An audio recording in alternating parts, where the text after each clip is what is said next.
So we have our first images of some of the LEGO Star Wars 25th anniversary sets, two of them specifically. This is set 75387, Boarding the Tantive with 502 pieces, 7 minifigures total and retailing for $55 USD, and set 75379, R2D2 with 1050 pieces, 2 minifigures and retailing for $100 USD. Both sets are to release in March this year. I'll come right out and say that I think that both of these sets look great. The anniversary sets sound excellent for all fans of the brand, and with sets that sound really interesting and have exclusive minifigures. Both sets target me as someone who has missed a lot of what's being repeated here, so I am very excited to get my hands on these. The Tantive display set looks really great, borrowing similar designs from that Luke Skywalker walkway set that people seem to really like that released a couple years ago now. It's pricier than that one. I think this one's edging around 100 NZD, which is usually what I like to pay for things like ships or bigger vehicles, not just a hallway. But the 7 minifigures are really appealing to me because I don't happen to have any of those Rebel Fleet troopers, and I think that the build does look cool overall. It's a pretty iconic scene from the movie and all, so I imagine I'll still end up buying this. What I'm really interested in actually is the R2D2 because I skipped out on the really amazing recently released UCS one. That set ended up getting a huge price increase and now sits at 400 NZD, which is almost half the price of something like Rivendell. It's a ludicrous price for someone to pay, and as much as I love the brick-built droids that I have,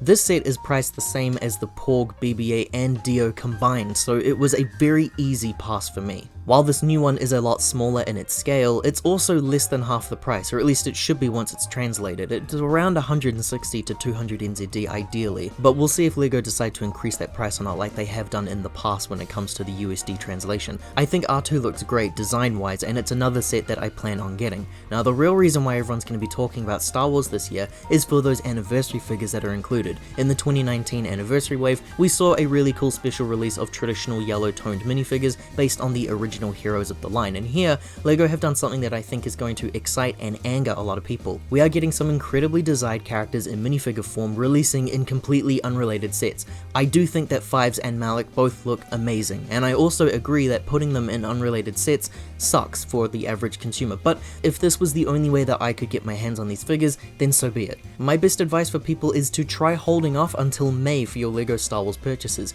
You never know what offers they might have for their May the 4th celebrations, and skipping these March release dates just might make the gift with purchase threshold in May a lot easier to obtain. I do plan on picking up both of these sets, but let me know what you think down below. Liking the video and subscribing does help to support this channel, and I hope to see you all again in future videos.